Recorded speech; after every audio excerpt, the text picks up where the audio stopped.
السلام عليكم، ازيكم عاملين ايه؟ في ظل بحر التليفونات الكبير اللي بقى موجود دلوقتي وعالم التليفونات الواسع اللي بقينا موجودين فيه، كل يوم شركة شكل بتنزل موديل شكل وكل يوم تليفونات كتير. بقى في قطاع كبير من الناس ما بقتش تعرف ازاي تحدد او ازاي تختار التليفون بتاعها، وعلشان كده على مدار الحلقة ان شاء الله هنبص على كام حاجة او هنحدد كام حاجة مع بعض. بعديها ان شاء الله هتبقى قادر تختار التليفون بتاعك او قادر تحدد انت هتشتري انهي تليفون، او تبقى الاختيارات قدامك معينة، اختيارات بسيطة بحيث ان انت ما تتوهش في وسط التليفونات الكتير قوي اللي بقت موجوده دلوقتي. اول واهم حاجه طبعا معانا هي البادجت هي الاساس اللي هنبتدي نبني عليه كل حاجه بعد كده. البادجت بتاعتك لازم تكون محدده، ولازم تكون انت عارف هتدفع كام او هتشتري تليفون بكام. ما تكونش سايب الدنيا كده في المطلق، انت هتشتري تليفون بخمسة بسبعة بعشرة، لا، تكون محدد البادجت بتاعتك. والبادجت بتاعتك دي تبتدي تقل او تزيد بناء على حاجات معينه او بنسبه بسيطه. يعني انا محدد بادجت 5000 جنيه، فانا هشتري تليفون ب 5000 جنيه والله، او هدفع 500 جنيه زياده مقابل ميزه معينه في تليفون موجود في الفئه دي. غير كده ما تدفعش زياده، ما تبقاش سايب نفسك للسوق وللمحلات، والله في التليفون الفلاني والتليفون العلاني. لا، حاول تكون محدد كده انت عايز تشتري تليفون بكام، ما تزيدش قوي او ما تقلش قوي الا عند الضروره او عند ميزه معينه انا هدفع فيها فلوس. بالنسبه كمان للقطاع الكبير اللي بيشتري عن طريق التقسيط او عن طريق شركات التمويل اللي موجوده كتير دلوقتي، تحدد البادجت بتاعتك عن طريق القسط بتاعك. انت هتقدر تدفع كام في الشهر، المبلغ المعين اللي انت هتدفعه في الشهر ده تضربه في عدد او شهور القسط بتاعك، وبالتالي يبقى معاك البادجت. وخلي بالك لازم بشكل او باخر القسط بتاعك ما يزيدش عن سنه. يعني فكره 3 سنين او 4 سنين او 5 سنين، لا، انت بتشتري عربيه ولا بتقسط شقه، انت كده كده بعد سنه بعد سنتين هتلاقي نفسك زهقت من التليفون، هتلاقي نفسك عايز تغيره وعايز تجيب حاجه جديده. حتى لو التليفون بتاعك سليم، حتى لو ما فيهوش حاجه، حتى لو ما بصش، هتبقى عايز تشتري حاجه جديده، هتبقى في حاجات كتير جديده نزلت، هتبقى انت عايز تغير التليفون. ففكره ان انت تقسط التليفون على 4 سنين وخمس سنين، لا ما تعملش كده. خلي التليفون بتاعك القسط بتاعه عند سنه بالكتير قوي، او يكون 6 شهور مثلا، من 6 شهور لسنه، ما يزيدش عن كده، ما يبقاش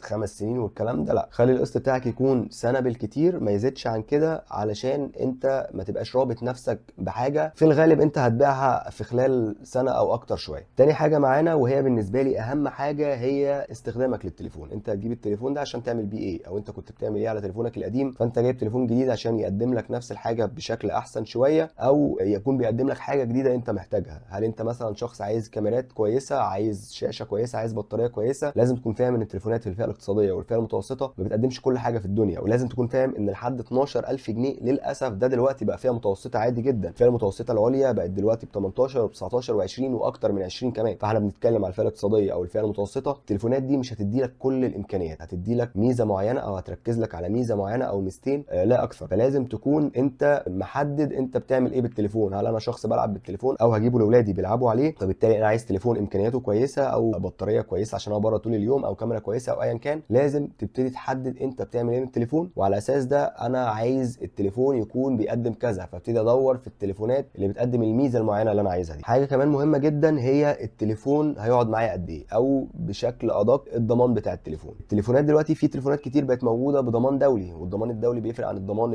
المحلي او الضمان اللي موجود ليه وكيل هنا في مصر. هي فرق السعر. التليفونات اللي ضمان دولي بتبقى في فرق سعر ملحوظ، بيبقى سعرها اقل بشكل ملحوظ عن التليفونات اللي بضمان او موجود ليها وكيل هنا في مصر. فهل انا شخص مثلا هيقعد التليفون هيقعد معايا 3 4 سنين، فبالتالي انا عايز ضمان يكون موجود، وكيل موجود، قطع غير موجوده، بحيث ان التليفون لو لا قدر الله حصل له اي حاجه ابقى قادر اصلحه؟ ولا انا التليفون كده كده انا هجيبه السنه الجميله وهبيعه وهجيب حاجه غيره، فموضوع الضمان ده انا مش شاغل بالي بيه قوي، بل بالعكس انا ممكن اشوف حاجه بضمان دولي واستفيد بفرق السعر واجيب حاجه احسن بفرق السعر اللي انا هوفره ده. بعد ما خلصنا الكام نقطه اللي فاتوا دول، نيجي بقى لحاجه مهمه، ان احنا كده خلاص تقريبا حصرنا كام تليفون، او في قدامنا كذا اختيار، هم دول اللي هنختار ما بينهم. الكام اختيار اللي قدامنا دول لو هم مثلا في فئه ال 5000 جنيه، فانا قدامي مثلا 5 تليفونات في فئه ال 5000 جنيه، هبتدي اتفرج على ريفيوز ليهم، هبتدي اشوف كل تليفون لوحده، كل تليفون بيقدم لي ايه وما بيقدمليش ايه. هبتدي افتكر انا محتاج من التليفون مثلا البطاريه الكويسه، او الشاشه الحلوه، او الكاميرا الجميله، او ايا كان انا محتاج ايه من التليفون، وافلتر بقى ال5 تليفونات دول يبقوا تليفونين بس قدامي. يبقى قدامي تليفون وتليفون تاني، هم دول اللي انا بختار ما بينهم، او دول اللي انا محتار ما بينهم، اللي هيقدموا لي الميزه اللي انا عايزها من التليفون. وبعد ما بقلل الاختيارات على قد ما اقدر ببتدي اشوف انا ميال لانهي تليفون. هل انا ميال لسوفت وير معين، ميال لشركه معينه او براند معين انا متعود عليه ومرتاح معاه فخلاص هروح له، ولا انا عايز اجرب حاجه جديده، ما كنتش مرتاح قوي والله مع البراند القديم اللي كان معايا، فعايز اجرب حاجه جديده، سوفت وير جديد، تليفون جديد، وابتدي اشوفه واذاكره كويس. كده احنا قللنا الاختيارات على قد ما نقدر. هيبقى قدامنا بس ان احنا ننزل نشتري